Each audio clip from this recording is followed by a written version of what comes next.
In Yoga Therapy 1, we're going to be working with hands-free techniques, which are ideal for working with clients online.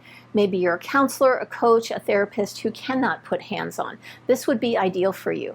Or maybe you're just interested in learning more about the esoterics behind emotions, how things get stuck in our body, how the body remembers even though the mind may not remember, and how we can clear things that we don't even know that we are holding.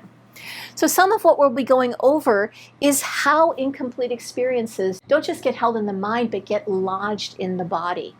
And how we can understand what these cellular memories are, and based on an understanding, how we can help it clear. You're going to be learning a number of different facilitation techniques, which are so simple, so powerful, and self-directed to help the person come to their own insights, their own understanding, and own knowing. We'll also be going through the chakras as the basis of the work that we do, understanding that the chakras kind of map our maturation process of the spirit as it makes its way back to source. Understanding what the lessons are at each one of these, where we can get stuck and how we can clear ourselves of them. This is a fascinating journey of the chakras, and these will be accompanied by yoga therapy sequences, facilitation techniques to help us clear any areas where we may be stuck.